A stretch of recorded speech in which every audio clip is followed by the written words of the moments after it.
Standards without raising prices. How refreshing. By New York Life. With the right guidance, everyone can be good at life. And by your local Toyota dealers. Toyota, let's go places.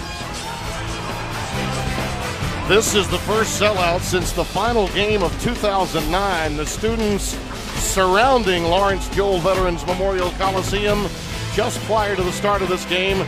Danny Manning led his Kansas team in 1988 to the national championship from this area. So happy to be the head coach here at Winston-Salem. Here is his starting five along with Dukes. Brought to you by Food Lion, Woods, Crawford, Collins, Arians, and Middaglu. Allen, Kennard, Jones, Tatum. And it's important that Emil Jefferson not only be healthy, but ready to go as the rim protector for what has been an issue from a defensive standpoint for Jeff Capel's team. I talked to him before the start of today's game. Jeff Capel, 41 years of age, now the interim head coach for Mike Krzyzewski, who they hope to get back in the not-too-distant future. And I do mean within a week or two, perhaps, that soon. The idea is to play better defense, and protecting the rim with Jefferson is going to be a real key today because it was a layup drill for Mark Godfrey's club at Cameron the other night. Yeah, to not a lot of teams go in there and score over 80 points, so they've got to get that mindset and mentality back. And this is, frankly, a Wake Forest team that can score points in bunches. So they're still growing as a defensive unit, but they can score the ball. Danny Manning is concerned about straight-line drives. A beautiful hustle play off the tip as Woods makes the play and gets the deflection to give Wake Forest the first possession of the game. The problem for Wake Forest is limiting the straight-line drives that Duke will take to the basket. That's what they've become, sort of a four-out team that likes to drive it to the rim. A lot of teams go into that set they're in right now where they're all across the free throw line, and that sets up those driving lanes. Out there this time for Crawford. Quickly on the other end, Kennard gives it up to Grayson Allen. He's been more of a facilitator this year. It's not an easy transition either. I mean, he was a primary scorer last year, and they've asked him to do more of the ball handling and distributing. Kennard gets a bump, and the foul is called by Ted Valentine. Our officials, Tim Nestor, Ted Valentine, the veteran, Raymond Steins, as well as Austin Arians, the senior out of Wisconsin, transferred from Wisconsin, Milwaukee, picks up the first personal. Jefferson straight to the rim, as we told you, and he gets it to go, and it's 2-0. Well, he's got a little bit of a quickness advantage right there, and that's part of his game that's expanded over his time at Duke, the ability to put it on the floor from about the free throw line. There's a nice dump down, Middaglu. Off a beautiful feed by Keyshawn Woods. He's put on a lot of weight from last year. Used to be that quintessential stretch four. Now they want him to be more of a true big forward, and he's gained some size. Tatum, not there. Tapped out and finally retrieved by Crawford. Look at him go down very quickly. Knocked away, out of bounds, and it will be controlled to Wake Forest. Let's get our Carolina Ford keys to the game, G-Man. Well, this Duke team needs a mental health win, and no better place to get it on the road where they haven't won in the ACC this year. One of four teams there. And Wake Forest, they've got to finish out games, play 40 minutes. Clemson made a 15-0 run on them at the end of the game here, so they had been giving up some leads. Well, Middaglu made a nice move and then short-armed the little hook. Allen on the other end gives it up, and Tatum receives it on the dribble handoff there by Jefferson. Strong move by Emil. Count the basket. Goaltending will be the call on John Collins. Well, so far, it's been Emil Jefferson who's been the matchup problem. They gave him a clear out on that side, and Middaglu hasn't been able to stay with him with the lateral movement. You saw this Wake Forest team at Syracuse the other night. They've been close in a lot of their losses. 5 of them in conference play. That one won't go for Arians, and it's run down by Jefferson. I say that, you look in the standings, you never see CL. There's not a column for close losses. Indeed. Just ask Brad Brownell at Clemson, right? Yep. On the other end, Crawford. Strong move by Bryant, and a whistle underneath. Well, you're looking at two teams who are 4 and 5 in tempo in the conference, so they're going to be looking to push both ways. And this is just a quick end-to-end transition by Wake Forest. Luke Kennard got the foul, and Crawford at the line. Silver Spring, Maryland, Gonzaga College Prep. Highly regarded 4-star player coming out. One of the young guns that really could turn this program around is Danny getting closer and closer to having his entire group. McClinton is about the only holdover from that group, and now I believe we may have had a lane violation, so an extra free throw coming, and that got the attention of Jeff Capel. He's not at all pleased about it, barking a bit to Teddy Valentine. You know, Tim, at the start of this game, this is kind of reminiscent of right in the prime of the Skip Prosser era. The crowd here, the atmosphere, the sellout in the afternoon. A very difficult position for Jeff to be in. It has been really, really problematic what you've been hearing off of the floor with Duke of late. And there's an offensive foul that goes against Kennard. That's 2 very quickly against him, and that'll force Capel to go to his bench right away. And this is, you can't let him go left. So you saw it right there, and it wasn't against the guy who was guarding him. He actually got Middleglue on that play, it looked like. And that's a big hit early on for Duke, their leading scorer, just under 20 points a game, having to sit out for a period of time. See John Shire there talking to Kennard as he sits down. Alley-oop for Middleglue. Gets some space and is rejected. And then is fouled underneath, and Jeff's really hot. He is really hot. And he's close. Inside is standing right there. And they're going to have to get him restrained. Nate James goes and grabs him. We talked about what Middleglue has been trying to do, carve out space, and they thought that was a foul. Yeah, well, that was a foul. Yeah. I know Jeff wants his team to play hard on the defensive end, but that was clearly a foul.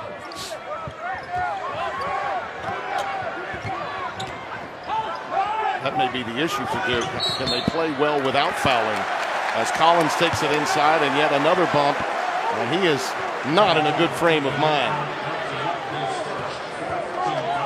That's already 14 fouls, Mike. Frank Jackson picking that one up.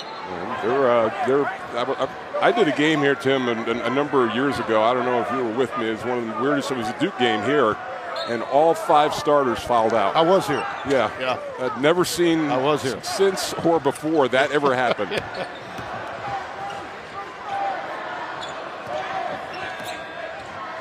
I forgive you for that. You've worked with other 10s. I just don't have a memory. That ball is lost out of bounds and wasn't touched, so Duke gets it back. A turnover by the Deacs. And in the half court, and they've tried to get out and run a little bit, but they're really trying to pound away in the paint. They're doing their best to put a good face on, but you could tell. I went into the locker room earlier, and you could see the frustration. Jeff always affable, but you could tell it's been a rough week on the Blue Devils. Allen from downtown, and he drains it. Yeah, he looks like he's carrying the weight of the world on his shoulders, and you just want to see that fun and that verve come back from him. And, maybe almost go back and take a look at that national championship game in the second half. Yep.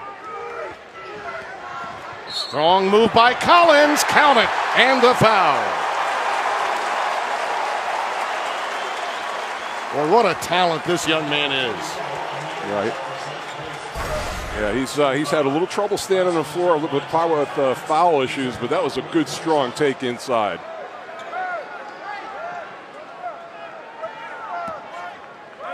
A lot has been asked of him, stepping up for the production offensively that Devin Thomas left behind. As he gets better defensively, his ceiling for success is just through the roof. On the other end, Jackson gives it up. Gets it back. Splash. You look at Jackson, and he had a terrific start to the season. He scored double figures 8 of his first 9 games. His minutes have dried up a little bit since that time, but he is a capable scorer. He and Jones are playing a little 2-man game there. Collins again. That's automatic. You got to check him. Well, you know what? I always say it's not the play. It's the players who are making the play. And you put Crawford and Collins in a two-man game. That's pretty tough. Little floater won't go. Fought for, and I think Collins will get the incidental contact. Wrong place, wrong time foul against John. A lot has been asked of Jeff Capel, and to those that are asked much, much is given.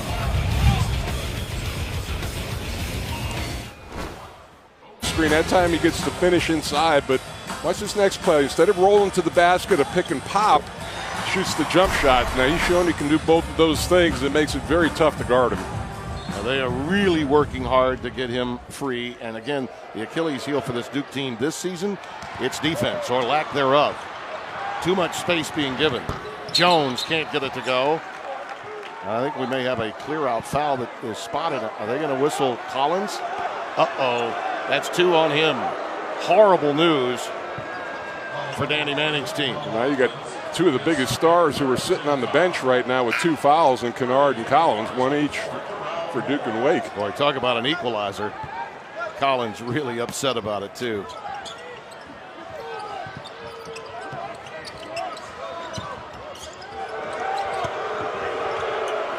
Little jump hook that will not go for Harry Giles.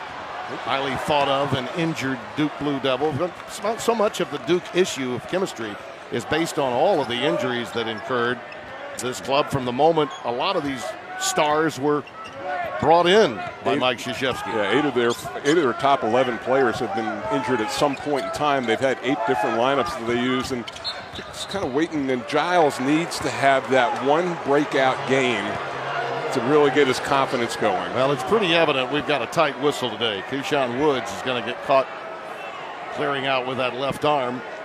Yeah, this is a veteran crew and referees that have worked in the ACC tournament finals. Yeah, and they're going by the boards because they know they want to go deep into the NCAA tournament as well. Freedom of movement is an issue, and there's yet another foul. This one against Giles, his first. Well, so highly thought of and just really hasn't played that much basketball. It's almost been 2 years, Tim, since he's been out on the floor, and a glimmer right there against NC State with 8 points and 7 rebounds. The jury is still out, too, on, 2 ACLs is 2 ACLs in 3 years. How will he develop now that he's got some time to play? Moore lost it. Terrell Moore, the young man from Locust Grove, Georgia, who's been seeing quite a bit of playing time. Another fantastic recruit for Danny Manning out of, another prep school that's known for its basketball. It's 10-8, Duke by 2. A lot of stoppages in play of late. Allen rejected, but there's the follow by Giles. Yeah, that's exactly the type of basket that he needed. And you talked about Grayson Allen being the facilitator. Also, the Blues are starting to lessen a little bit. I think the crowd got in their licks early. Yeah, indeed. Brandon Childress is coming to the game. They're very pleasantly surprised with how well he has played this year. And Mitchell Wibblekin has come in too, Mike. He's been outstanding off the bench. And there's Moore with a strong slam, the 7'1", 265-pounder. They are not deep up front, but they are very long. Oh, that was quick. A very quick shot. Leads to a run out on the other end. And another foul over the back, this one by Moore. Yeah, you can't give him an angle in a lane like that. Giles got caught out of position. They have to go for the front, or you give him an angle, and that's what's going to happen. Moore, by the way, picked up a foul. So the 2 frontline players on the back end now, each with 2. Both John Collins at 6'10" and Moore at 7'1", saddled with 2 fouls early. So right now, if you're Duke, kind of a green light special, go into the rim if you want to, but they've had some early jump shots. Yeah, they're settling on them. Jones. There's another flush by Giles. So far, the best offense for Duke is putting it on the 10 and letting your teammate go get it. My old coach Larry Brown said, you make your mistakes on the rim, good things can happen, and so far it is for Duke, and Giles has been terrific early on. Boy, Middleton got a second chance, largely because Jones fell asleep trying to bring in a rebound. And Danny Manning said this is the first this past summer, the first year in like 4 or 5 years where he had the summer completely off. He wasn't playing for his national team, so he was able to hit the weight room. I think we've got a moving pick called on Duke. It's going the other way on Grayson Allen.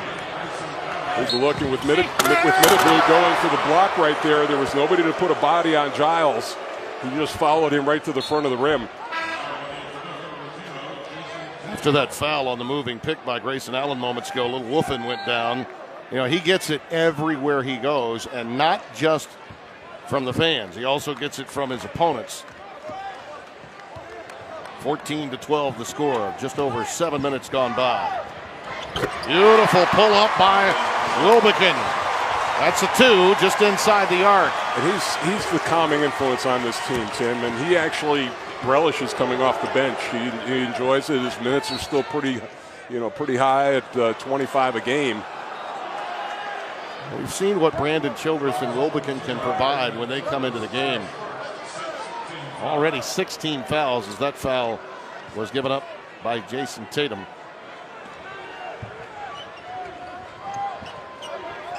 I beg your pardon, Childress. Duke triggers it in. Allen lost it, had it knocked away by Wilbekin. It's amazing how that young man has responded, Mike, to coming off the bench. Mitchell Wilbekin. As a junior too, there were some guys who would say, no, I'm really, want to start, but he's unselfishly accepted that role and embraced it. Tatum rattles it home. His first bucket, and the Devils lead by 2. Back and forth we go before a sellout crowd here in Winston-Salem. Arians.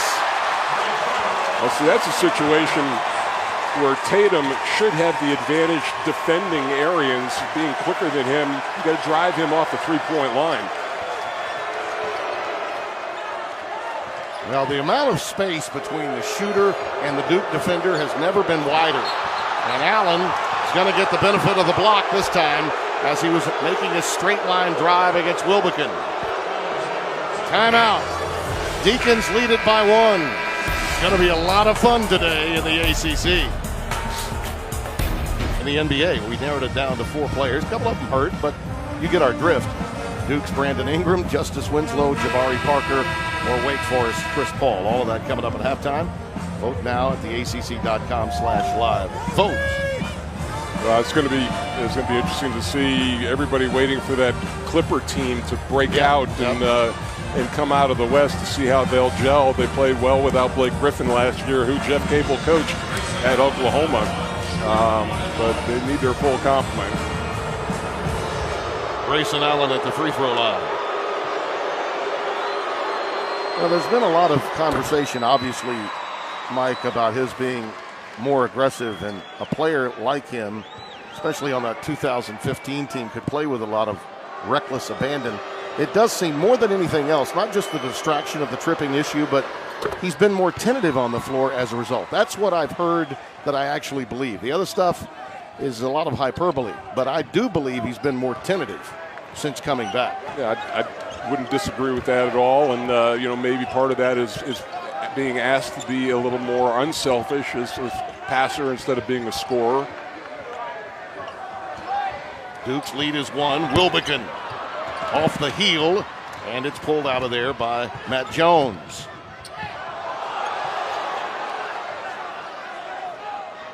Tatum looking for a little help, and we'll give it up to Allen. Clearly, this is a team without a prolific point guard, and that's a walk. On the drive to the basket by Matt Jones. They actually had Wilbekin on Emile Jefferson, but they couldn't find him in the low post. They're 4 playing around 1 on that offensive set. Now, Jeff Capel coming back with Kennard. Remember, he has 2 fouls at this point, so he's going to have to be smart, maybe see if Duke zones a little bit during this stretch. Pre-conference and early conference, Kennard probably played the best basketball of any of the Duke players. Not even close to him. And that 3 ball will not fall, and it's Kennard that brings it down. And he's having an all ACC type season. Jones Working with Jason Tatum. A clear out for him as he drives again, and that's an offensive foul. Very easy call to make that time. Number 1 on him. And we talked about there was an early discrepancy in fouls, but it's evened out. Both teams are, we're not going to be shooting on that, but both teams are in the penalty right now.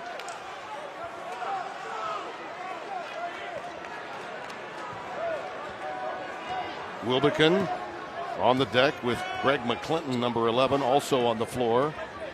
Arians, Woods.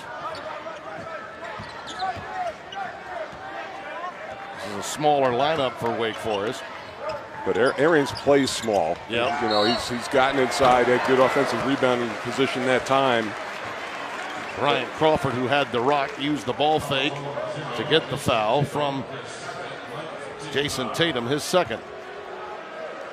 And that's how Danny Manny's going to build this team. He talked about through recruiting and through grad students. Yeah. And that's the route that Arians went to get here to take his final year of eligibility. We see so many teams are doing that now. Well, you got to do it, I think, to compete in this day and time. Everyone's got an influential grad student transfer. The 2017 New York Life ACC tournament heading to the Big Apple. The ACC giving you a chance to win and come to. Enter a win and travel voucher, hotel accommodations, and tickets at theacc.com/VIP. I was talking to Steve Wojciechowski. I had Marquette and Villanova, a big upset of number 1 earlier in the week. I said, which direction do you want to go? He said, I want to get old and stay old with my program. It's like Jim Larinaga down in Miami, that same type of philosophy. Mike Bray at Notre Dame. But I was very happy for Wojo. That was a terrific win. It was. That was a brick, a bad shot that leads to a run out, and then just poor ball handling by Crawford. So a real break for Duke right there. You don't often see bricks on layups, but no. we had them on both ends that time. Kennard can't connect. Crawford pulls it down.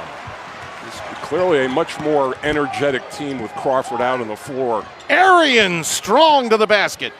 Not there. Good defensive work by Jefferson. Throws it right back to the wrong guy. He never saved the ball under the other team's basket like that. Woods tried to save it, and he did to Grayson Allen. A lot of movement with very little production for both teams the last few sequences. That 3 ball does not fall for Jones. Boy, they're settling on quick jump shots. There was still about 21 seconds left in the 30-second clock when that one went up, and there was no rebounding presence there. Giles has been their best offensive rebounder. He's on the floor guarding Middleglue right now. Again, both teams taking them pretty quickly. Bryant Crawford now has missed 3 in a row. This is a drought for Duke that's lasted almost 3 minutes, but Wake has not taken advantage as the iron has been quite unkind to them as well. Duke 2 of 8 from 3 and Wake 1 of 6. Allen from 3. And it's pulled down by Middleglue. Konstantinos call me Dino Middleglue.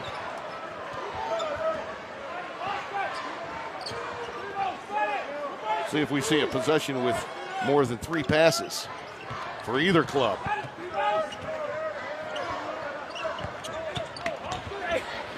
There's the 4th. There's an open shot.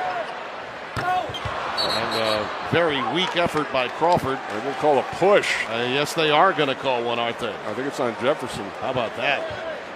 Well, today's coverage of ACC basketball broadcasted on AFN, the American Forces Network. We welcome the nearly 1 million men and women of the U.S. Army, Air Force, Navy, Coast Guard, and Marines stationed around the globe in 175 countries and on the high seas. Happy to have you with us. Hope you're enjoying our broadcast. Now Duke with 3 guys with 2 personal fouls, and Kennard, Jefferson, and Tatum, 3 starters.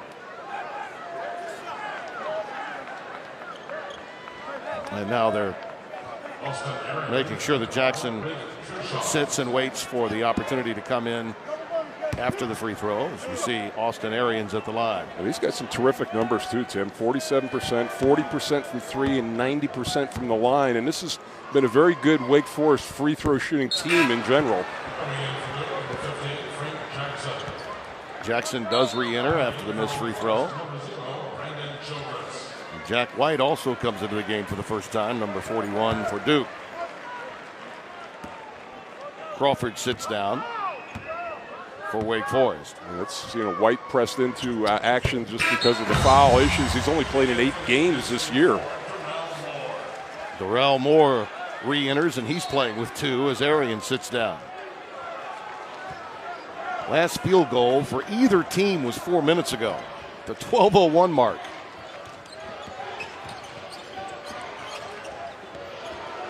Allen, it's got to be a walk. I tried for that European step right at the end. There have been moments, but they've been few and far between. What's been quiet, Grayson, is offense for both teams. 20-18 Wake. Inside. It's interesting, Tim, you look at when they have those things, rarely do those guys talk about X and O's. Like Tony Bennett talks about the 5 pillars that he builds on, and you could see the core values that each of the coaches hold dear. Some debris got out onto the floor. I think it was from the Duke bench, actually. One of those little bouncing balls that's out there. Maybe it came from the crowd, so they're going to have to make a public address announcement to the fans. Hold on to your rubber basketballs that you have in your. If it happens again, I mean, it could be a technical. It could be a technical foul. Yes, it could. Yep. They've been warned. Came through the Duke bench area and then was given back. We are sitting in our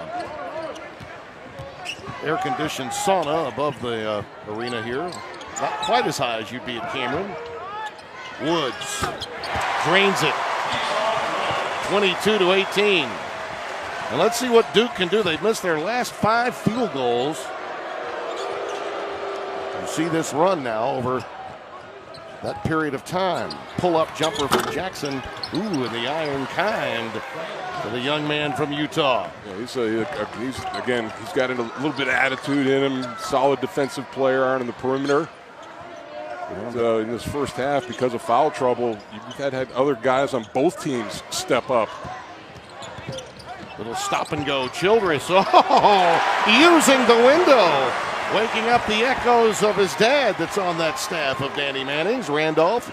It's tough to play for your father. I mean, Tony Bennett did it with his dad up at Wisconsin Green Bay, but, he gives the young man a lot of credit to come here and want to play. Get to see Pops every day. Nice move in by Jackson, but he's knocked away. This does remind me a little bit of Randolph, the way he played. Yep, it's had that one of the great ACC tournament performances of all time right there. And he was kind of, I really credit Danny Manning for keeping him on staff when Jeff Bezdelic left. It gave some little continuity and a little history to to what's going on here at Wake. I'll never forget when Randolph hit the shot against Grant Hill, and the scores table at Cameron Indoor gave him a 2 when it was really a 3. All of us were wondering, including Dan Bonner and I, who were calling the game that night, Mike, why they would hurry down and take a shot. It was because Grant knew it had been a 3, not a 2. Childress got that win, one of the biggest victories in Wake Forest history on the road in the ACC. Doesn't seem like it was that long ago. Middaglu looking high-low for Moore down there. Nothing doing. And they got White now a little undersized trying to guard Middaglu. I mean, how much space are you going to give a guy that can knock down shots like that? Woods at 45%. Do you want to try to run him off the three-point line, Mike, make him a driver? I mean, that's got to be in the scouting report. Kennard answers with a tray. 27-25, his first bucket from downtown. This Wake team is very flexible, Tim. They can go small. They can put some size out on the floor. Danny's close, isn't he? Yep. Woods with a runner. Ooh, that's pretty good. He's got 7, and he looks silky smooth doing it. Double-figure score in 15 of his 20 games this year, and just been very, very solid. Kennard got up in the air with that pass. Almost picked off by Childress. There's a little bounce in the step of these reinforcements coming in. Guys like Woods, Childress are really making a difference here. Yeah, just, forced to back off him a little bit on that play. And then that sets up the drive going left. And a steal off the inbounds. Arians to Crawford. Too much French pastry in that attempt. And the loose ball is taken down by Duke. And Duke is, how many times do we talk about the end of the half? And this is a critical 5 minutes. Oh, don't you see that? Darrell Moore with a little hands of Velcro. Outlet to Woods. He misses a chippy. We've had some guards for Wake Forest miss some layups. And there were only 3 by Matt Jones that time. That's got to be a foul. Almost thought in watching that Jackson wanted to take a blow and commit a foul so the action would stop. That's his second. A couple of outstanding defensive plays, but neither team able to take advantage on the offensive end. Duke now with 4 players, Mike, with 2 fouls. Yep. 4. They're going to be in the double bonus practically all day if that continues. And I know the emphasis all week long from Jeff, because we spoke before the game, was on defense. But you got to play it without fouling. No, and it's, slide your feet and don't put yourself in trouble. More importantly, don't put the other team into the bonus early. But, the one I would worry about out there is Tatum is a freshman. I think Kennard has the savvy to play with, 2 personal fouls, and the upperclassmen know how to do that, but you just worry about a freshman's ability. Crawford extends the lead to 6. That's the largest of the afternoon. Just under 5 to play. Tim Brando, Mike Jaminski here on the ACC Network. Tatum to Grayson Allen. See, now you have no problem with that shot. It was a great re-screen. It was a down screen, and then he came back and curled on it. All coming out of the offense. Off the ball. Like we had an arm bar working there. Bolden. Yep. First foul on Marquise Bolden. Freshman from DeSoto, Texas. DeSoto High School. Was not productive in the game with North Carolina State. Actually started in that game. Yeah. This when they were still kind of tinkering with the lineup. That's when Kennard and Grayson Allen they came off the bench to start that game. He's another one that was hurt beginning of the year with that left leg. Missed the first 8 games. A late pickup during that magnificent recruiting class that came in. An offensive rebound off a missed free throw for Wake. Crawford, stop and go. Hello, how do you do?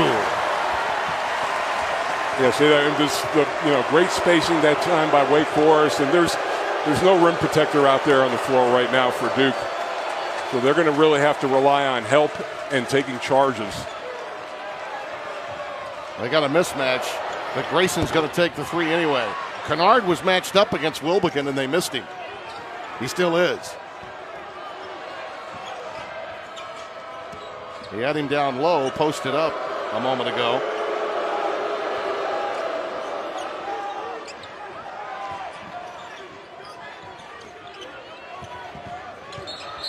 And that's going to be a foul on Wilbekin. Very little he can do with the size differential other than pick up the hand check. And that's his second. Well, it's beginning to heat up there in Winston-Salem. Suddenly, it's the nylon song being played. The Devils and the Deacons on the ACC Network. 41 remarkable years, 4 decades worth of coverage of ACC sports. Bob Harris, the voice of the Blue Devils, being recognized here at Wake Forest. It's a lovely farewell tour throughout the ACC for Bob, and I know you know him very, very well. I've had the good fortune of getting to know him through the 30 or so years I've been. You know how long he's been doing it. He called my game. Yeah. And I remember walking into the Big Four, into the Greensboro Coliseum my freshman year, and I looked around and I asked Bob. I said, "Do they sell this place out for these games?" And he just started laughing. He says, "You'll see." And guess who that first game was against? The Deacons? The Deacons. The Deacons. Yeah. He's a wonderful guy. We wish him all the best, and I'm certain that he's got a tremendous rooting interest in a deep run into the NCAAs this year. He's had so many of them. There's more in traffic. Quickly doubled, and a foul. Yeah, there aren't many play-by-play guys, unless you're Alabama football, who have gotten to call 9 national championship games, Tim. Second foul on Bolden. You're right about that. You can get a little greedy, too, I can tell you. Eli Gold I've known for a long time as well, the voice of the Tide, and trust me, announcers can get greedy when their teams are performing well in championship time in both sports. Bolden takes a seat. All of a sudden, this game, I talked about the finish of the half. It's just teetering on getting a little out of control for the Blue Devils. But Wake's doing a lot of it at the free throw line. Very good execution. They're 9 of 12 now from the line. You see the free throw shooting discrepancy. You're absolutely right. And the other problem Duke has is that they have not been a shutdown defensive team. You know, you can trade baskets all you want. Allen hits another 3. That's a couple of them for him. He's got 11 on the game. But on this end of the floor, you're giving way too many Wake Forest scorers too much room. And 6 of Grayson Allen's shots, 7 shots have been from behind the arc. Oh, look at that. Crawford, beautiful drive again, unable to get through. There was some defensive help that time that impacted that shot. Arians leaves the game. Brandon Childress has come back in for Wake Forest. He's joined by Woods and Crawford, Middaglu, and Moore. Kennard. Jefferson with a nice offensive rebound and a good ball fake by Allen. Not this time. And you know what's through all this may be as aggressive as I've seen Grayson Allen and looking for his points in a long time. Crawford stayed with it, took it right to the chest of Jefferson. He's got 10. Allen feeds Kennard. And Wake seems to, they were really determined to push the ball up the floor. They've been much more aggressive. In traffic. Jones not there. Woods with the outlet. Well, he did have a size advantage inside with Childress, but unable to get that jump hook to go down. They're trying to sniff out those mismatches in the paint. Woods on the wing. Well, the ball reversals alone are creating wide open looks, and it's 40-31. Talked about it. This Wake Forest team scoring the ball has not been an issue this year. Duke defending has been an issue. And we're on pace for them to give up another 85-90. As was the case against NC State at home against Cameron. Kennard, well, you got to give it to him. He plays tough. He'll take it into the timber every time. And I think that's Moore picking up the foul, his third. John Woods just under 13 points a game and showing his whole arsenal. More than solid from 3 at 45%, but that sets up the drive, so very difficult to guard him. One of the things we've got to say, Mike, and we'll talk about it at halftime, we look at other scores. Florida State riding so high, going to Syracuse, lose today. Notre Dame goes to Georgia Tech. Another big win for Pasner. By the way, 5 and 4. I'd say give him the Coach of the Year trophy right now. Give it to him. On a sad note, I was shocked to hear about the death of Charles Shackelford. Yeah, sad. It was at 50 years old. Yep. Our thoughts and prayers are with him and with his family. 30 years ago, he led North Carolina State to that last ACC tournament championship that they've ever had, and under Jim Valvano, a last hurrah, if you will, in Landover, Maryland. I happened to be there for that. Nice strong move by Crawford, and again, too easy to get to the 10 against Duke. I don't know if I've ever seen a Duke team give up as many layups. Out there for Allen. Jefferson throws it up. Giles thought he was going to get fouled on that play, which is why he put it up in a hurry. Yeah, that was Giles, not Jefferson. Jefferson just checked out of the game. And we've got a timeout. The lead is 10, largest of the game, and it's all happening before the break, which is Jeff's worst nightmare. Yeah, and now as he's talking, giving a little defensive lecture to Harry Giles. But you're right, Tim. I mean, it's just getting broken down off the dribble with ease. Well, the Ram Power Play is brought to you by Ram Trucks, Guts, Glory, Ram. Last Saturday against number 9, North Carolina, Boston College's Ty Bowman. He was on fire. The freshman scored 10 straight in the first half to tie the game. His final basket in that stretch, a thundering dunk. The Heels would go on to win a close one. You were on hand for that. Bowman ended the day tying his career with 33. And that, Mike Jaminski, is our Ram Power Play. Ram Trucks, Guts, Glory, Ram. I did that game, and Ty Bowman is going to be a very good player. But look at the last 4 games, a 1-3 record. Opponents' three-point shooting, -7 rebounding, trailing at the half. Other than a Twilight Zone second half. Yeah, I think what the Miami game could have been. Exactly, no question. That was a Twilight Zone second half. I've never seen anything like that. You know, especially from a Jim Larinaga coach team, just a complete meltdown in the second half, and just the energy that Duke brought in the second half. Doesn't happen for Childress this time. 3.3 left. Well, coming up on the Hardy's halftime report, time for your vote. What former ACC player is currently making the most impact in the NBA? Duke's Brandon Ingram, Justice Winslow, Jabari Parker, or Wake Forest Chris Paul. You can vote now at theacc.com/vote as we tally the results. So stay tuned for the Hardy's halftime report. Speaking of Jimmy Larinaga, by the way, I wanted to make a point of this, is that 35 years of Raycom Sports broadcasting ACC games. This happened back in 1992. Remember this? I mean, it led to what would be an historic regional final victory against Kentucky when they decided to draw it up to the middle of the floor. This time, Leitner stepped out. But you know what happened on that pass, Tim?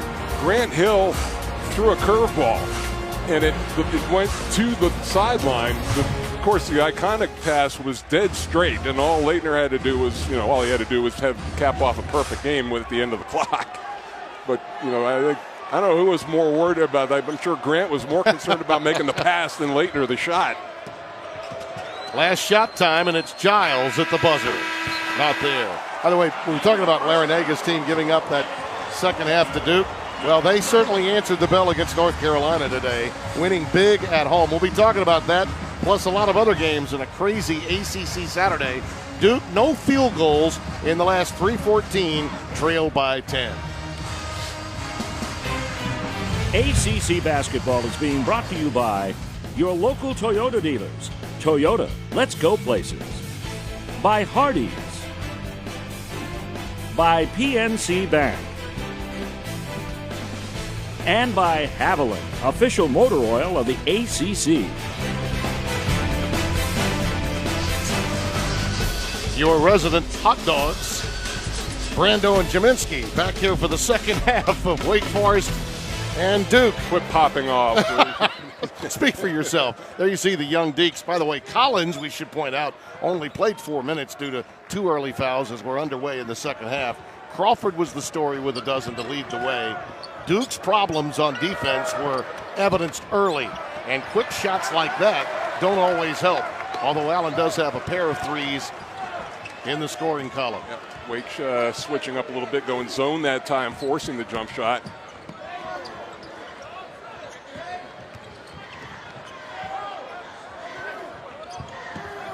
Woods looking down low. Collins felt the bump, could not convert it. Middaglu was blocked out beautifully that time by Tatum. Well, Danny Manning trying to get Collins back into some rhythm, get him an early touch or two in the paint area, see if they can get him into the flow of this game. Well, Tatum got called for palming the ball there by Teddy Valentine. So yet another turnover. 7 offensive rebounds leading to 2 put-back points in the first half for Duke. You have to convert at a much higher rate than that, especially on the road. If you at least half, if not over half. You should have 6 to 8 points if you're going to get seven offensive rebounds. In a lot of ways, as good as Wake shot, most of those opportunities were layups. But it could have been worse had Wake shot better from the perimeter than it was in the first half. And think about the 2 or 3 layups they missed in transition. That's right. Too.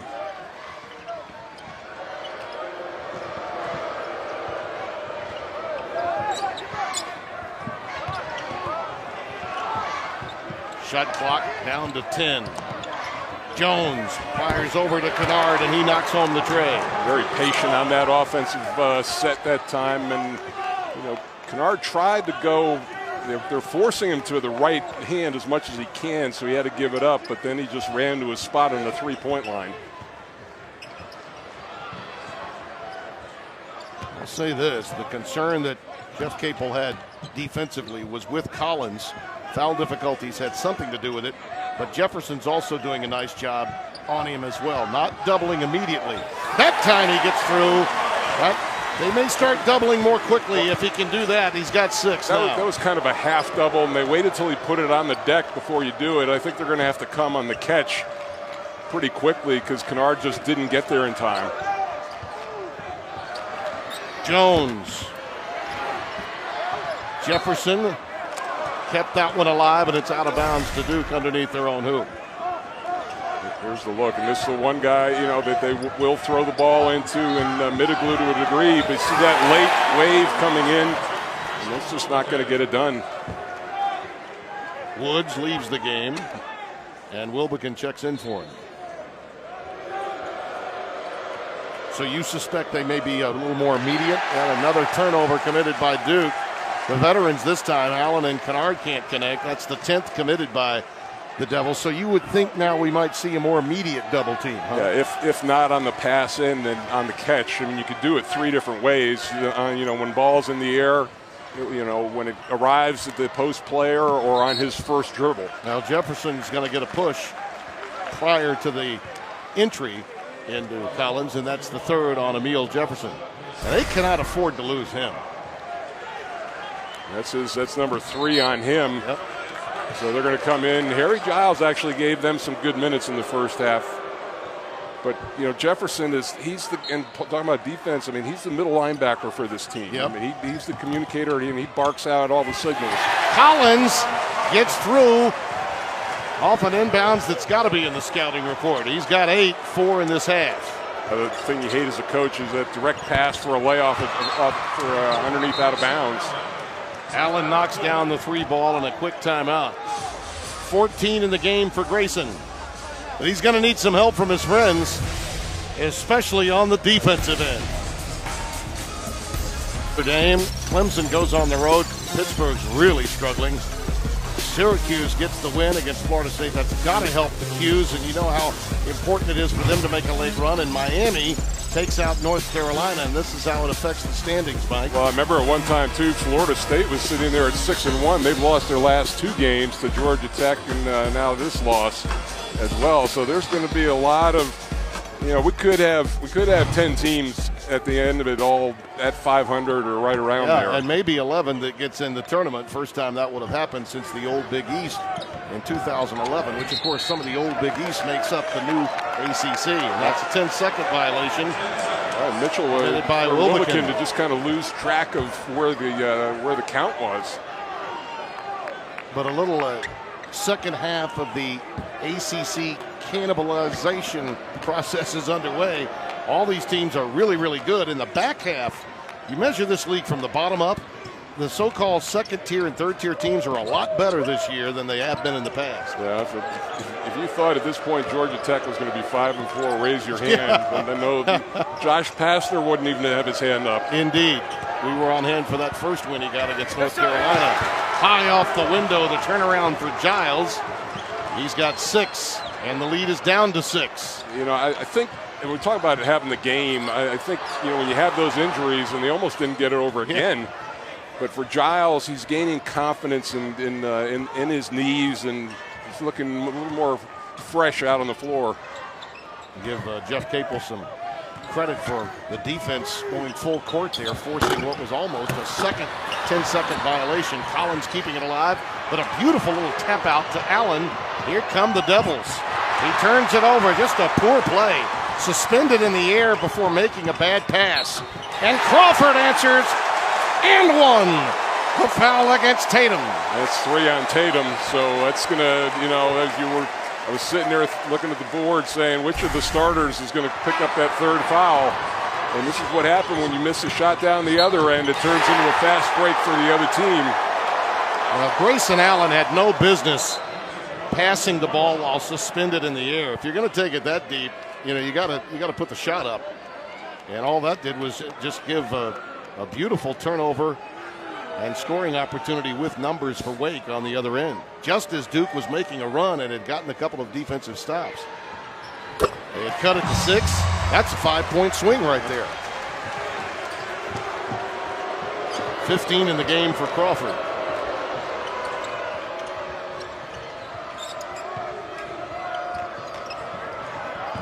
Kennard, nice ball fake. That's just beautiful. That's good basketball right there. But you know what? I think Danny Manning would take that. And what Crawford did was he ran Kennard off of the three-point line, made him a two-point shooter. If he had taken a little slide dribble, he still would have had the three. This 1-3-1 full court pressure has given Wake some problems coming up the floor. But once they're there, it's too easy.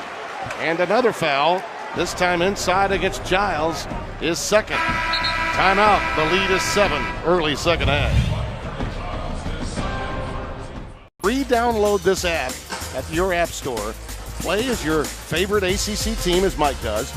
A free small cheese pizza from Mellow Mushroom for every app download or update for those that have already gotten the app, okay? The Mellow Mushroom pizza is delicious. You get it for free.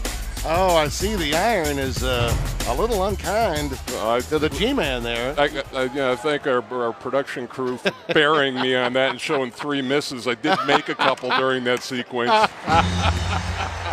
Appreciate that, guys. That's why Bill Foster was happy to just have you around the top of the key. You would have been out of your range. 51-42 after the freebies.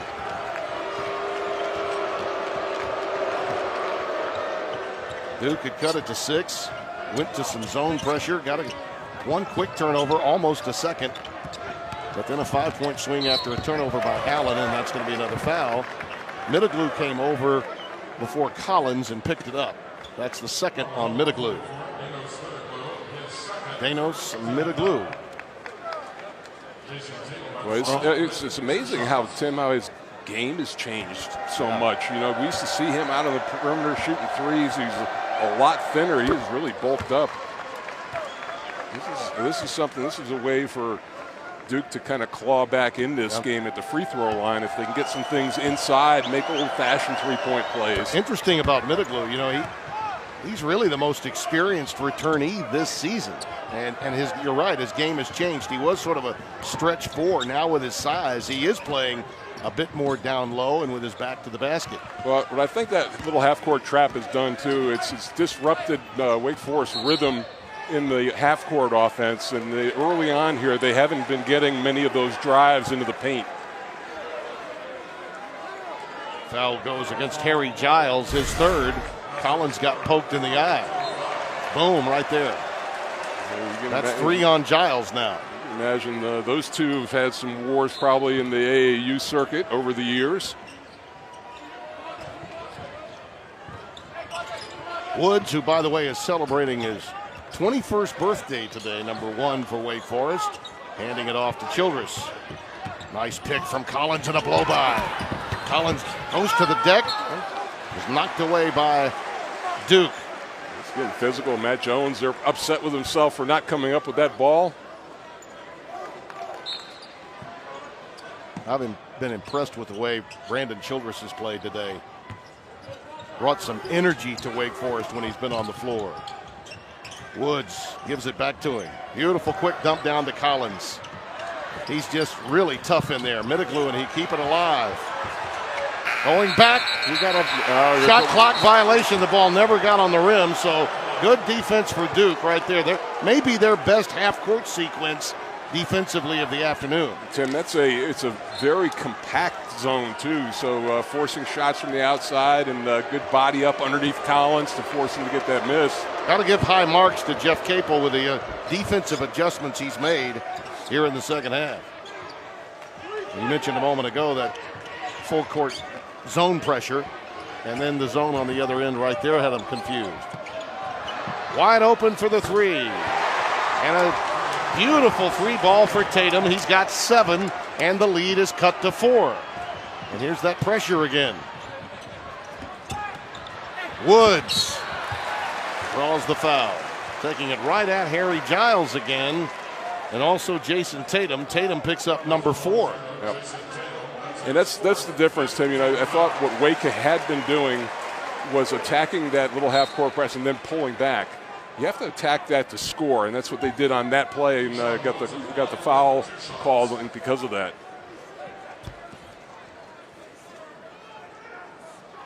This is admittedly not a really good man-to-man defensive team.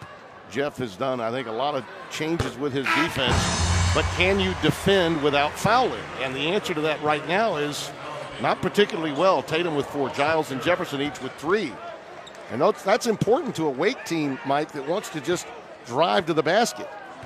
Well, and I think the thing, too, that you can sense it in the crowd a little bit. We've talked about they've given up second-half leads in this season. And it's almost, you got to give yourself a little pep talk here and have the confidence to finish this one. There's still a long way to go.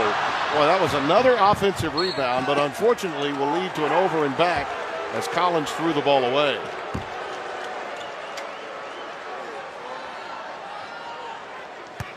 Grayson Allen out on the floor with Matt Jones, Luke Kennard, Frank Jackson, and Giles. So the 5 on the deck for the Blue Devils right now. Pop out to Allen. Kennard. Bingo. Well, this Mitchell Wilbekin giving him too much room. I think he's still trying to err on the side of driving him off the three-point line. Blue Devils are 6 of 8 from the floor in this half. They've made their last 5 field goals. Arians, not even close, but there was a push against Giles. The freshman from right here in Winston-Salem picks up number 4. And he's got to be careful because we talked about it, this is a veteran crew, and he's getting a little demonstrative, and Matt Jones is getting in his face right now, telling him just calm down. Because Teddy Valentine will light you up in a heartbeat. You don't need a technical and give up 2 points in a game like this and an ill-advised shot. And I don't know where the foul. I thought Giles probably felt like he was going to get the call coming over the back. Yeah, I tell you what, I thought at first glance he rooted him out, the derriere, but that was not the case at all. That was a phantom foul. Arians counted. Nice kick. When he gets his feet set from on three-point range, and it's like a layup. Spotting up for the 3, Jones. They'll call the foul on Kennard. Yep, and that would be 3 on Luke. 4, count it, 4 on Luke Kennard. So the issues for Duke and foul trouble really mounting, and they're going to have to go deep into their pine.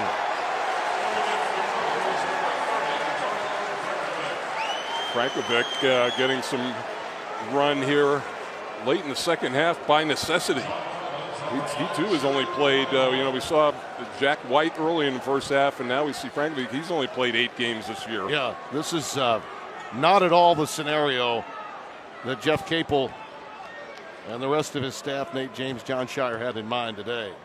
And these guys that are averaging no points, 0.2, 3 rebounds, that kind of thing. That's not at all what you need. Jefferson, he's their glue. They really need him. Well, how about Jeff Capel staying with Kennard in the ball game with those 4 personal fouls? He knows he's got to have him out there. He's really got the best all-floor skill set of any guy out there. And the fans now beginning to feel it, that this is an opportunity.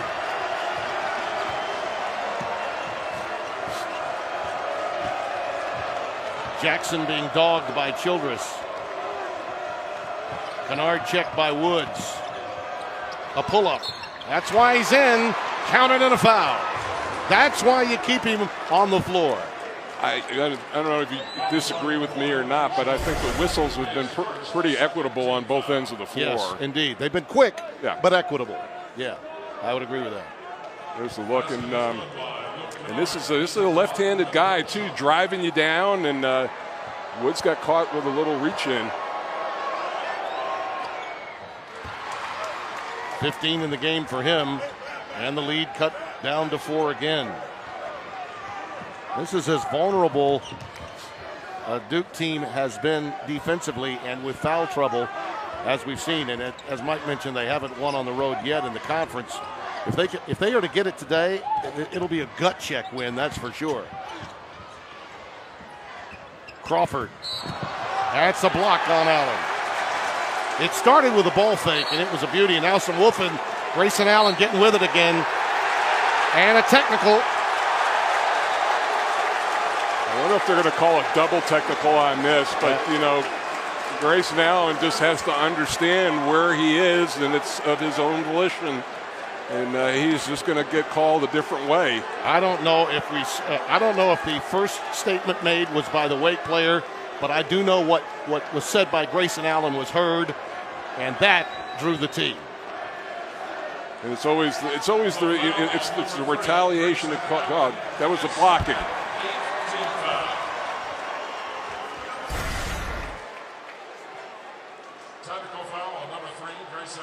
That'll be his third. With the he does get a technical.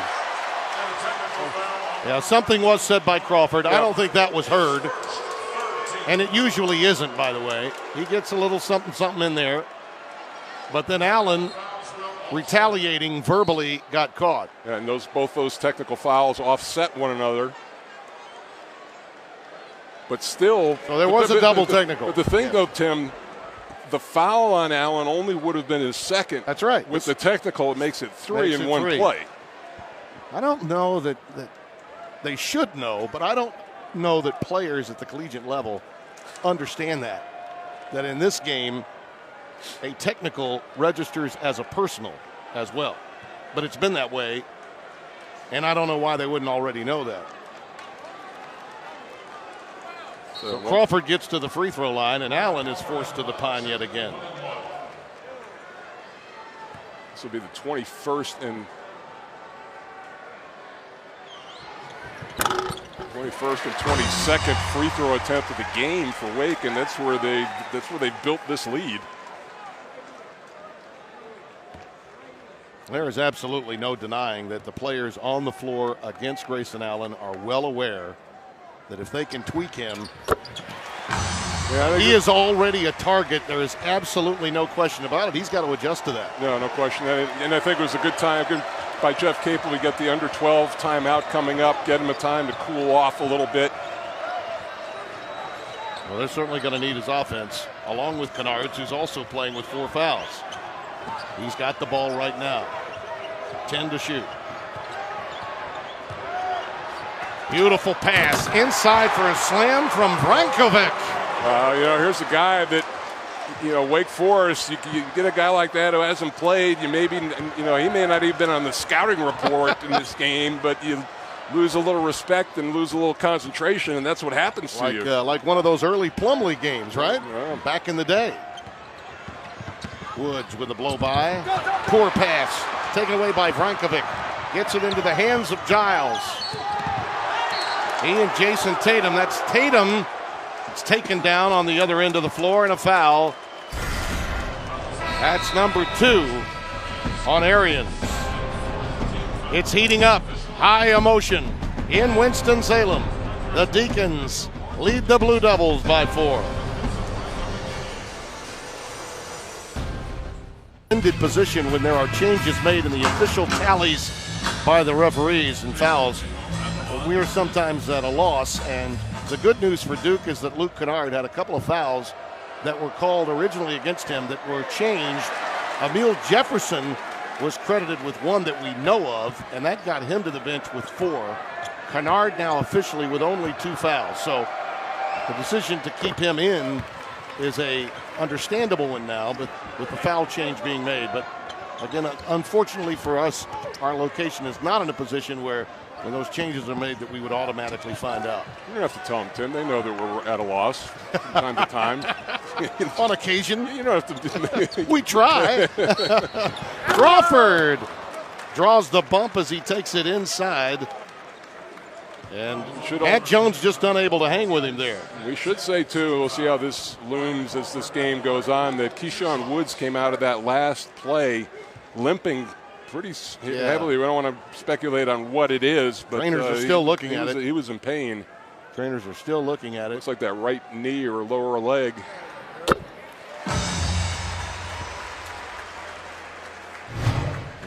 As you see the Bryant Crawford shot chart. Yep, just those 2 threes from the left side, enough to keep you honest. Keep an eye on Crawford. Working on both legs now. The lead is 5 with 11 to play, and the double bonus already enacted against Duke. That's going to be a real dilemma for them. Kennard drives baseline, uses the glass beautifully. Because of that change of the personal foul, Tim, Kennard can be more aggressive going to the rim, not having to worry about picking up an offensive foul. Very fortunate, really, for Duke that was, in fact, the case. Because of the offense that Kennard can bring, Allen's got the foul difficulty with the 2, added the technical, of course, a moment ago, and 3 others for the Devils with 4 fouls each. Collins. Well, see, Frankovic now, I mean, he can work over Collins inside. I mean, he's a big body, he's very athletic, and he's got some fouls to give. First foul on Frankovic. Well, you had to figure that guys like him and Jack White did not necessarily believe that they would be used this early in today's road game, but White was used in the first half and Frankovic by necessity here in the second half very early. Lesson to everybody out there that you are an injury or foul trouble away from playing time, and that's why you prepare for every game the same way regardless of who you are on the depth chart. Collins in just 12 minutes of action today, G-Man, has 13 points. Frankovic had it, knocked out of the air, and Kennard's got numbers now, 3 on 2. Jones, nothing doing, giving it back up to Kennard. He's made things happen. The offense has run through Kennard without question today for Duke. That's not a 3 that you necessarily want, is it? Very good defense by Bryant Crawford that time. A contested 3, and you could tell that he wanted to drive the ball. Childress was a little too forceful that time, too. And that's an over and back. Yeah, he had not established both feet in the front court that time. Both offenses were harried in that sequence. Childress a little bit out of control on one end, and then this mistake. He tried. Well, and here's the look right now. Second half, Duke 9 of 13 from the floor. Wake 4 of 12. Yeah, and yet leading by 4. The Wake lead was 10 at halftime. Looks like they got Frankovic here. Oh, double foul here, and that's a bad trade-off for Danny Manning because Collins is going to get 3. And I think again the physical way that Frankovic is playing him is frustrating him. First of all, he had to sit a lot during that first half. Not a lot of minutes onto the floor, and now he's battling inside. I thought that was a good call. Absolutely, and Frankovic's got to be thinking, hey, I'm playing with house money on defense. Yep. This is only my second foul, and I don't score the way Collins does. 2 on Frankovic now, 3 on Collins. And he's fronting him. Now that's going to be a foul. And that was a little too aggressive by number 30. He put that right shoulder into the chest of Collins pretty quickly there. So much for your house money. Now you got 3 fouls. Yeah, and and Danny Manning did the smart thing. They just kept feeding Collins, getting the ball to him. Collins, and for a young big too, solid at the free throw line with 72%. Haviland is giving you a chance to attend this year's New York Life ACC tournament. Airfare, accommodations, and tickets to every game for you and a guest, all courtesy of Haviland. Enter today at theacc.com/Haviland. 1 of 2 for Collins, the youngster from West Palm, Cardinal Newman. This crowd needs something. They're trying to re-energize this team, and they're trying to do it on the defensive end of the floor. Kennard on Wilbekin. Well done. That's just a mismatch. Yeah, it's a tough cover. You're exactly right. I mean, Kennard can just shoot, but he did a nice job of driving him off the dribble to create some space.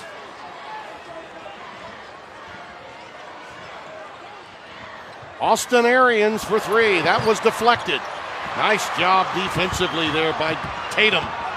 Kennard back to Tatum. Yeah, that was Frank Jackson. Jackson, I beg your pardon. Yep, Jackson. And a nice little delay by Kennard in letting him get to position. Good deflection there to lead in that opportunity. You can see with Arians, anytime he gets the ball, they are getting out to him and getting a hand up. Nice job by Tatum. Collins. Right over Vrankovic. He's got 16. Hard to believe he's been that efficient. He's only played 14 minutes. And Tim averaged 7 minutes a game last year, up to 17 this year, right there at the top of the list for most improved players.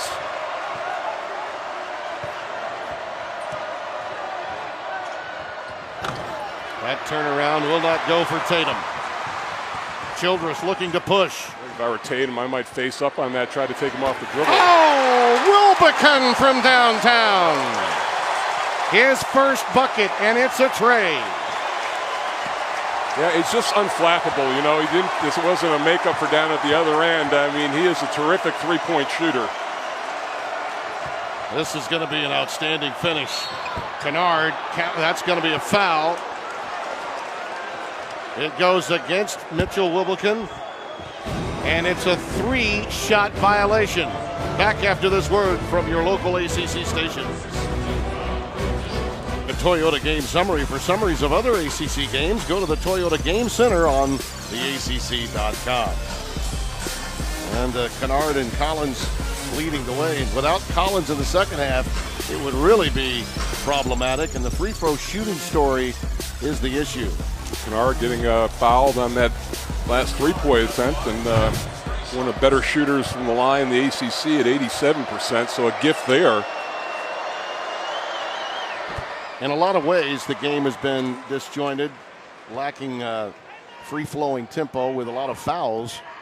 But listen, when you're fouling, they're going to call them, and there were plenty of them in the first half, and they've continued for Duke in the second. That may be the real issue, Mike, is how well can they defend with the foul issues that they face? And you know that Danny Manning knows that they're going to attack all of the players that have 4 fouls, and for Duke there are 3 of them. I mean, the question being, too, Tim, is how long does Jeff Capel go with life without Grayson Allen on the floor? You know, he's had extended minutes on the bench, and they're still using this kind of little mock trap 3.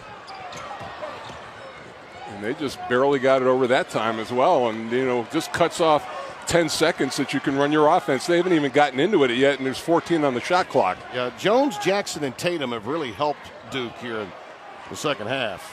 Crawford from downtown. Well, he buried him out on a possession that was going nowhere. I mean, that was just stagnant and a great shot. Grayson just got the call and is up at the scorer's table. He'll be in on the next dead ball. Tatum has it rejected by Collins. They're going to have the foul on Tatum. On Tatum. And that'll be his 5th, I believe. Yep, he's done. And Jeff can't believe it. Well, it's a terrific play by Collins initially to get the ball. And they're going to call that clear through. The elbow. Yep. 8 points, 5 boards in 21 minutes for Tatum. Now Jefferson is going to come back onto the deck along with Grayson Allen. Jefferson playing with 4 fouls as well. I wonder if they're going to take a look at this to see if it was a flagrant or not. I think they are, and I believe that it isn't. I mean, he was in traffic, he turned. But, you know, in the world we live in today, anything up above the shoulders has sometimes been called an F1. You see, what happened was the referee was screened out, or you could make an argument that it was Childers on that initial one, and then he reacts to it. Well, Childers also sold it pretty well, and players know how to do that. It's part of the game. I don't think he had the room to extend his elbow. He just turned. But by the letter of the law, anything that happens above the shoulders, a lot of times these guys have been instructed to throw in the F1. You can clear above and below. It's, you know, when you do it through kind of torso area. It looks like they're having a debate as to whether it should or should not be. Ted Valentine, Tim Nestor, Raymond Steins. Veteran crew without question. That's why they were assigned this game. They knew right away how much these two teams needed the game. Just a common foul, and I think that's the way to go. I totally agree with that decision. Well, and the point is he's gone anyway. Yeah, so I mean, the only thing you wouldn't have got, you don't get free throws as a result. Right. But the net effect is him still being out of the game. Frank Jackson's on the floor with Kennard, Grayson Allen, Jefferson, and Matt Jones, the 5 for Duke.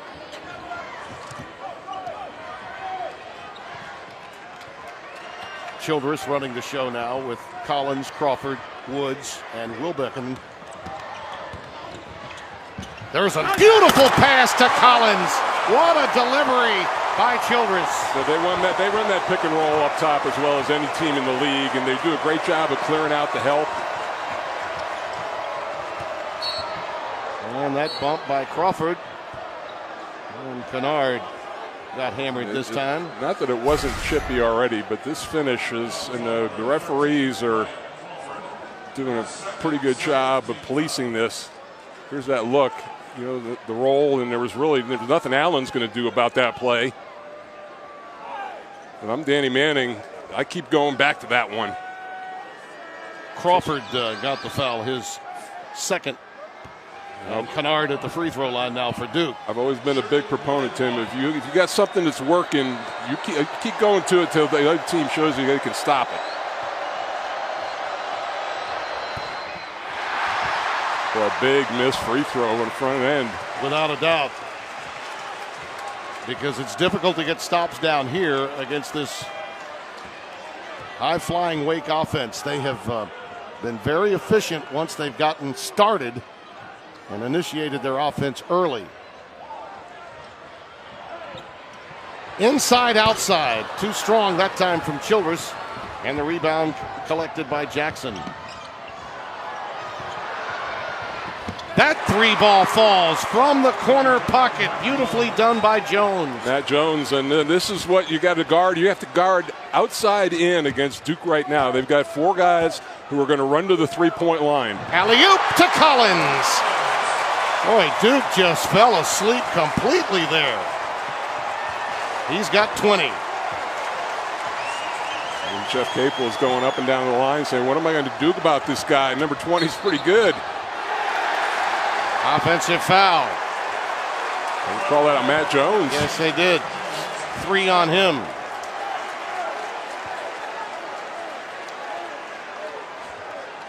And the appeals process not going his way either. Remember I talked about that game where all 5 starters fouled out? Pushed off. Yeah, the elbow was, and didn't really need it. That's a foul. That's just a foul, period. Go back and play some defense. 5:15 remaining, and the lead is 7.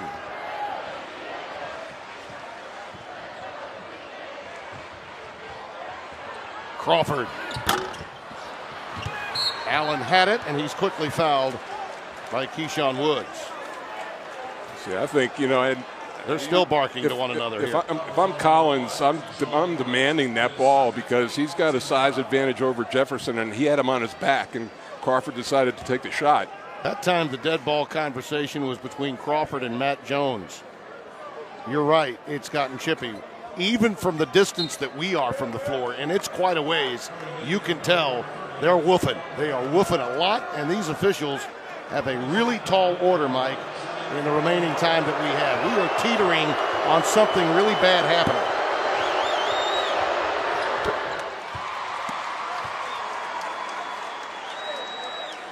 Every dead ball situation, when you see players with their heads turned talking to an opponent, it's a telltale sign. The lead is 5 with 5 to play.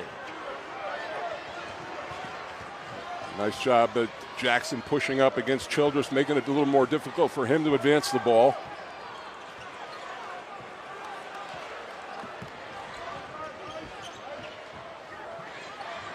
Woods. Oh, what a great play. It was a double high screen, and they rolled Collins into the lane, and that left Woods wide open.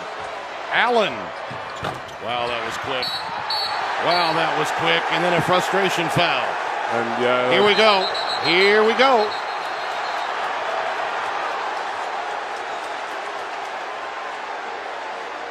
You could sense it, you could feel it, and it's now happening.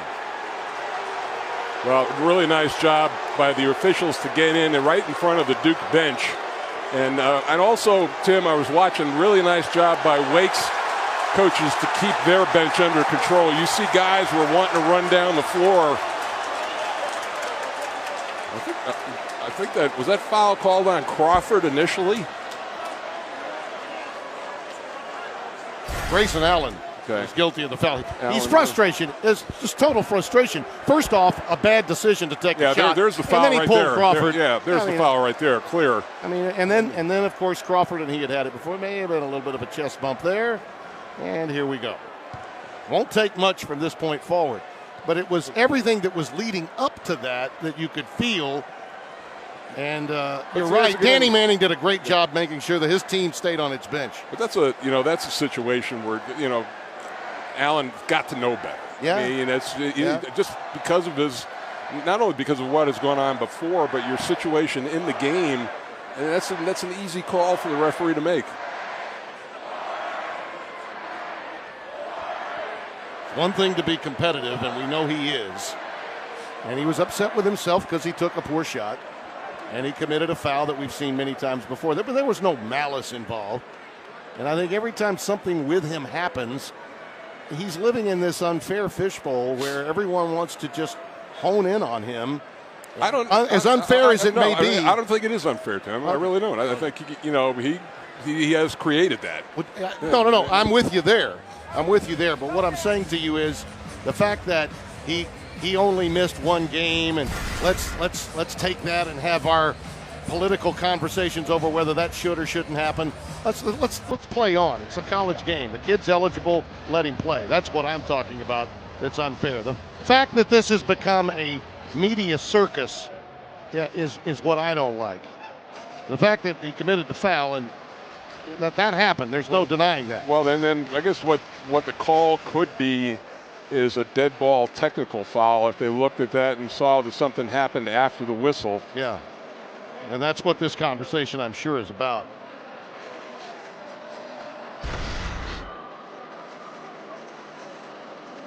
That's Woods coming in. Childress was on the other end.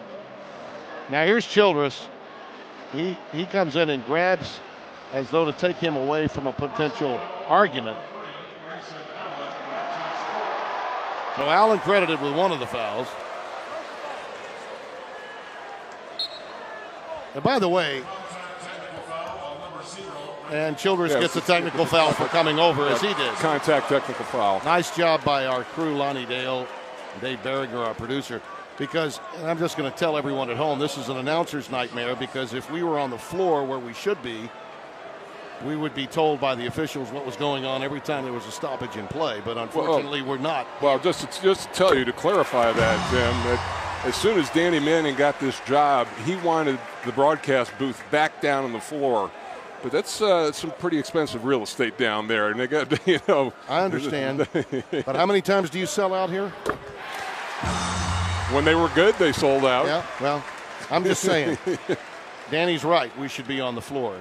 Some buildings like Cameron, a little different, smaller location. We're trying to communicate and deliver the product as best we can.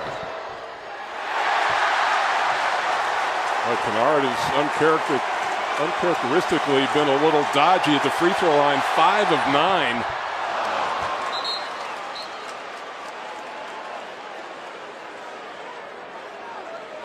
So here we are with 4:34 remaining, and the lead is 8, and a long stoppage might in play. Let's see if cooler heads can finally prevail. That actually, it's a nice long breather for a lot of these players who have played heavy minutes. Collins almost got caught on the switch. And Kennard throws it away. A little miscommunication there between Kennard and Matt Jones. Yeah, that's what's going to be their offense basically for the rest of this game, that drive and pitch game. That's 15 turnovers now for Duke.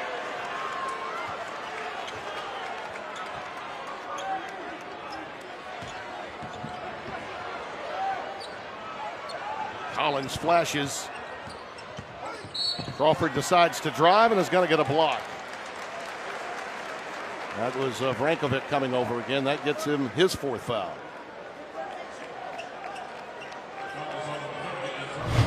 Well, yet another top 25 team in trouble, but then again, Notre Dame losing. Right, you go on the road in this league, it's going to be very, very difficult. Well, Miami, you went into what the final is, but North Carolina was getting drilled by Miami earlier. I think he wound up double digits.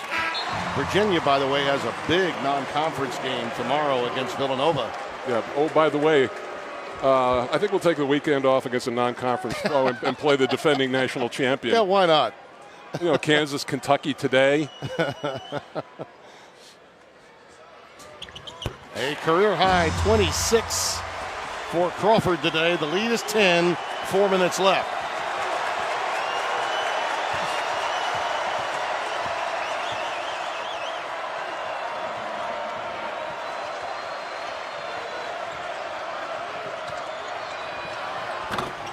That 3 goes crying. Great tap out by Grayson Allen to keep it alive on a recycle. Kennard for 3. Count it. See, they don't have anybody who's going to clean the glass out there, say for Jefferson or Giles. But as a group, you can do that when you get tap outs and you get sometimes better looks at threes. 81-74. And you talked about it earlier, Mike. Can they close it out? That's been the issue with Wake all season long. And there's a clear out. Offensive foul that goes against Wake Forest, and that is Collins, his 4th. So he is 1 foul away from expulsion. Duke's got many that are teetering. In fact, the entire emotion of the game teetering here in Winston-Salem. Saving people money for over 75 years. By Food Lion, raising standards without raising prices. How refreshing. By your local Chevy dealers. And by Mellow Mushroom. A gorgeous day outside here in Winston-Salem, North Carolina. Inside, it's been rough and tumble. 81, glad those two are getting along. Yeah. Nobody out on the court is.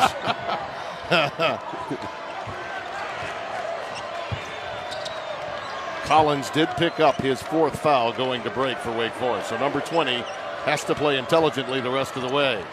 That 3 ball for Jones does not go. Allen got away with a push. Yeah, he did. There was a push inside. A recycle here with the clock moving at 2:48. This is a seminal moment, really, for this Duke team in a lot of ways. Kennard, yes. See, there's that side dribble that I was talking about, Tim. I love that play because you get your defender lead his feet, but you still get the benefit of the 3-point line. I think we have another situation where possibly the clock may have, I need to see if it was a 3 now. That's what we're being told. And yet again, another stoppage of play. That's what they're checking. So it's not the clock. It's whether this was a 3. That's a 2. That is a 2. He's left foot. And Raymond Steins was very wise to say, let's take a look. Yep. Good call by the officials. By the way, if Crawford gets to the line and makes 2 more free throws, he could break a record going all the way back to Charlie Davis of Clemson in 1970 and Paul Long in 67 from Clemson with 16 for 16 at the stripe. He could go 17 for 17. That's if he gets 2 more. Yeah, no, they changed it from a 3 to a 2. They did change it. Yep. From a 3 to a 2. So there you have it. And a good call by Steins to stop the clock. Make sure that they went over there and made sure that it was a 2 rather than a 3. Because he's a left-handed shooter, Tim. He squares up with his left foot ahead of his right foot, and that's what got him over the line. It'll be interesting to see, Mike, how North Carolina State responds after their big win for Mark Gottfried at Cameron against number 13 Louisville, a team that prides itself on defense. That's tomorrow at 1 p.m. right here on many of these ACC network stations. You know, the thing you worry about, and it historically has shown that it's such an emotional, huge win for the Wolfpack. Can they come back from that? And it's not like they're playing a gimme. You know. How do you handle a full cup of success and on the road too?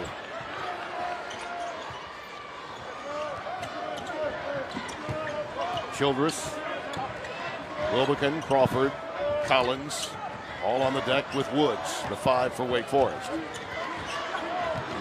Wake being very deliberate with the clock right now. Shot clock at 3. Woods. Oh, the bank is open late and early on a Saturday in Winston-Salem.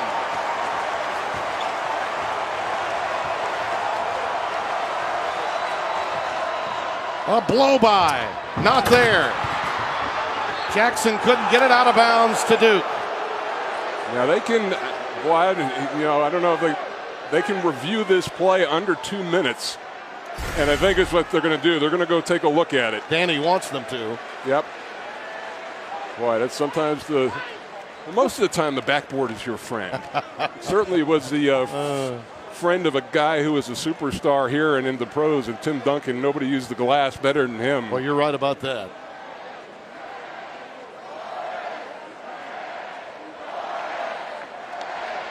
I think this was a great rule that was implemented. It was a game that we did in the NCAA tournament that brought it about. It was a game between Miami and Illinois. Yep.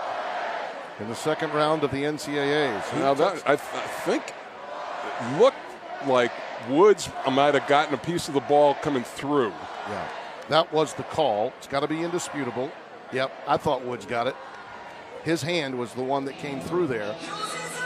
That was the call that was made by Valentine. It should be accurate. Yeah, they're going to give the award the ball to Duke. But I commend Danny Manning for asking for them to use it. You're under the 2-minute mark. Absolutely. The rule was put there for a reason. In that particular game, it really helped Miami, Larinaga's team, get to the Sweet 16 because Illinois was in a tremendous position to pull off an upset in the second round. 2013 that year. Kennard knocks it down with a 3. And all it took was a little stumble. Collins tried to get out and get him, but it gave Kennard enough time to shoot the 3. And that was when the doubt starts to creep in a little bit. He's got 31, Luke Kennard. Sophomore from Franklin, Ohio, is putting on a show and carrying Duke with all the foul problems of his teammates. Well, they're giving Childress control of the ball, letting the other guards be scorers in this situation. A lot of pressure for the freshman. Crawford in trouble, gives it to Wilbekin. Up against the clock, another shot clock violation, and Capel's got to be pleased with the job done there. And now, Danny Manning's concerned that maybe there was a second left on that clock when it went out of bounds. He'd like to believe that there'd be time for a catch and shoot. Now Raymond Steins is not going to allow him to look at it. All of a sudden play coming in, and Jeff Capel wants a timeout. Danny felt that the ball went out of bounds before the shot clock went to 0. Let's take a look. That was a tough, long shot.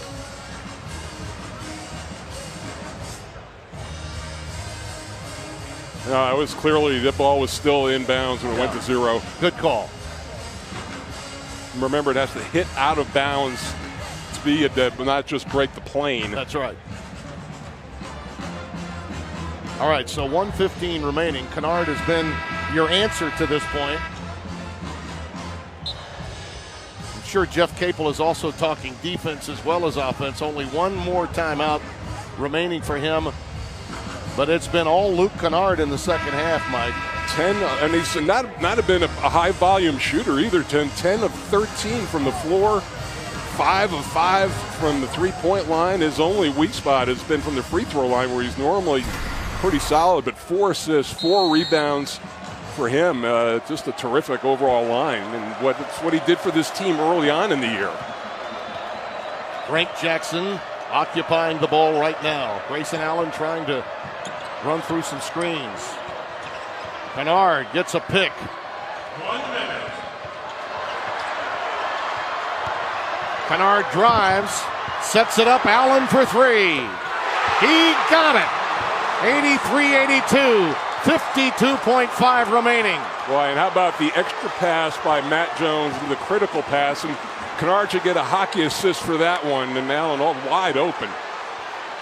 Wake Forest once again trying to hang on. This is a mental health timeout for Danny. He's got to pump his team up.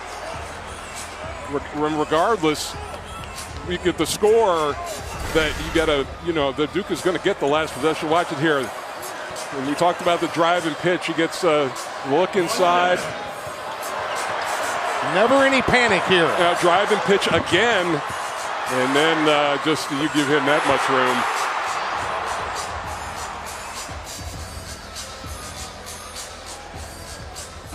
By the way, we should mention as they went back to the huddle, Kennard was limping after having made that pass to Grayson Allen. And behind the arc today, he's been perfect. Allen has launched 11 and hit 5. And this is, you're right, it's a mental health situation for Wake Forest. What do you suspect is the out pitch for Danny here in terms of trying to get something solid and easy? Well, it's going to be fascinating to see what Duke does. If Duke goes man, then I'm probably setting up two things if I'm Danny Manning. I'm setting up something against the zone, and then man. If it's man, I'm running Crawford and Collins in a two-man game right at the top of the key. Get Collins rolling and give Crawford something going to the rim. Our performance of the game is brought to you by your local Chevy dealers. And Bryant Crawford has been that man for Wake Forest today. Career high 26, 15 of 15 at the line. That's one short of an ACC record in attempts and attempts made. Wilbekin will trigger it in.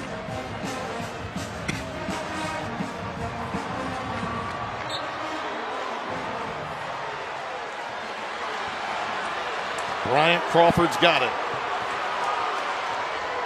Working on Jones.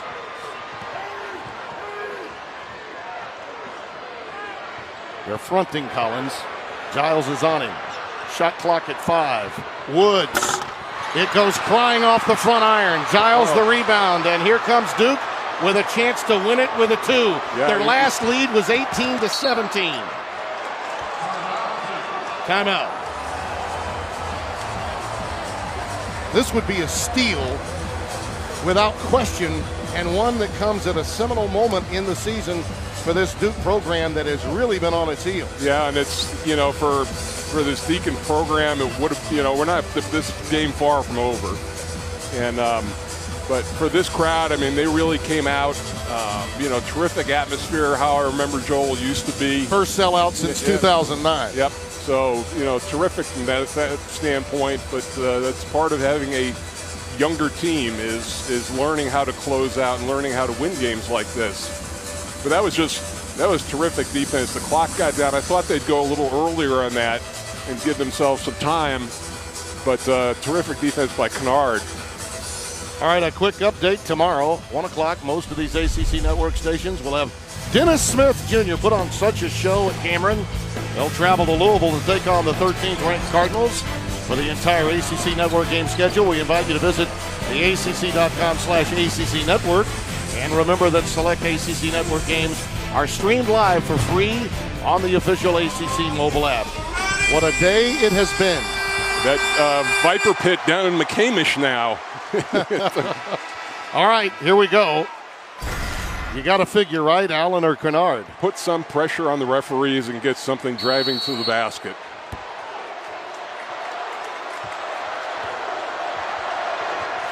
Frank Jackson operating. Kennard, the pop out for 3. Got it! 6.6 remaining. Timeout, Wake Forest.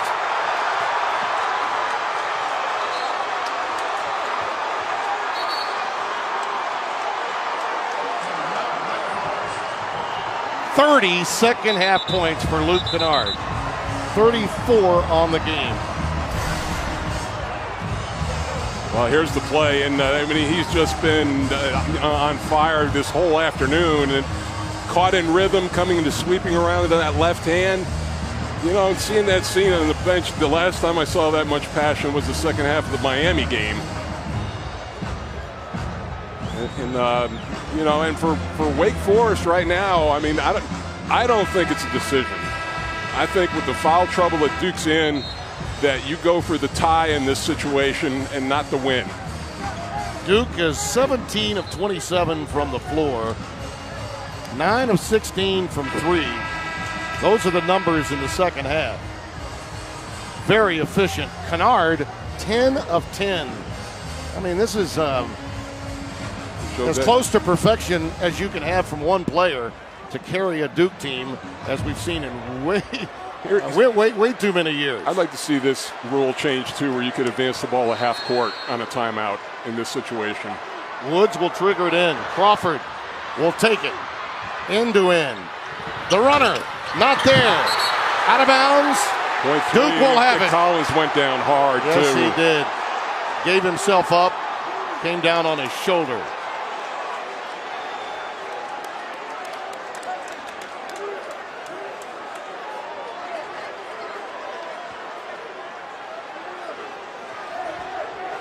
Going to tend to him. A surreal moment, really, for his teammates, too. They're so concerned for his health. And yet, how deflating this must be for a team that had a really big lead lost here in the second half. You know, Giles, I don't know if Giles bothered that play just by going up for the block. This has been a 9-0 run in the last 2 minutes and 10 seconds for Duke. Well, and this is a shame, too, because there's some debris being thrown down at the Duke section and near the Duke bench, too. And the one thing I'm going to say here, that Harry Giles was barking at a fan going off the court. He's got to keep a cool head. You know where this referee team is here. Yep. You don't want to do anything that might even cause a technical. And he's not out on the, yeah, he's right there, and so. Ball will be Duke's. They did check the monitor. All they've got to do is have the ball touched. Matt Jones can run the baseline in this situation. And Duke does it. An incredible comeback win.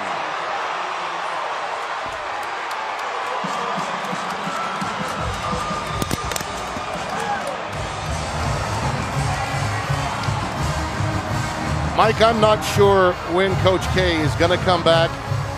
I've heard and talked to a number of people that there's a chance that he is getting better, and spiritually is certainly into it as much as any. We've documented that in the last week or so. But this is the kind of game here that could ignite a club that's been without its coach and leader before he comes back. You know, I'm happiest for Jeff Capel. Absolutely. I mean, they came out, they had a game plan in the second half. That zone really slowed Wake Forest down. And again, a heartbreaking loss and a lead given up down the stretch. And they're just going to have to get through this, you know, and they're going to have to find a way to finish games. Deacons are good, really good, and getting closer to being great, but they're young, and the ability to finish games remains their issue.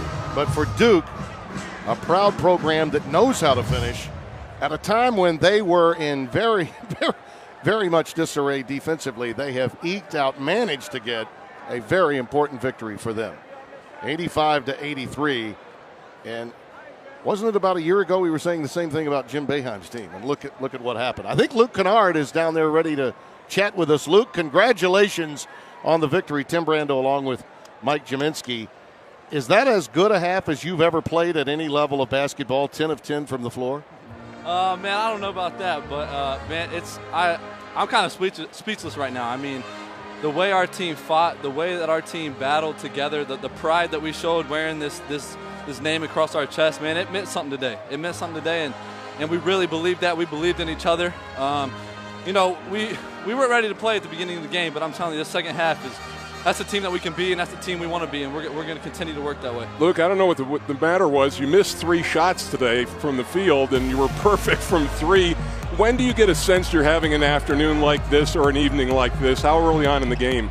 I mean, you got to get some ball movement on the offensive end, and we shared the ball well. We shared the ball as a group, and you know, I was just kind of feeling it. I was hitting shots, and we did a great job of finding an open man and making the extra pass. And but man, I'm just so proud of these guys the way that we fought today. Well, it's not my decision, but you might have earned your Duke gear back in your locker room. I'm not.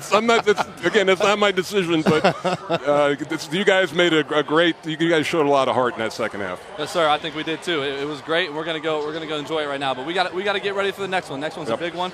But we're gonna enjoy it right now, and we're gonna be ready to go. Luke, congratulations on the victory, and we'll be seeing you real soon. And I'm sure this is one you guys will look back on maybe in a few weeks and say that's when we really got our motor running to head to the month of March. Many thanks. Yes, sir. I appreciate it. Thank you guys so much. All right, Luke Kennard, 34 points, 10 of 10 from the floor in the second half. He was perfect from downtown. And it was a smaller lineup, a lot of foul trouble. You can't speculate, but they might have been some real issues if this game had gone into overtime. Yeah. But, boy, they just kept making shot after shot after shot. And, terrific effort, Margaret. Because, like I said, reminiscent of the second half of the Miami game. A lot for them to build on. Duke's issues remain on the defensive end without question. But the kind of victory that could maybe vault them into a position where they can be, once again, Duke. For highlights and must-see moments from this game and others, check out theacc.com. Our next telecast on most of these ACC network stations is tomorrow at 1 Eastern. Number 13 Louisville hosts NC State. Today's game produced by Dave Behringer, directed by Lonnie Dale. For Mike Jelinski, Tim Brando saying so long. You've been watching the ACC Network, an exclusive production of Raycom Sports.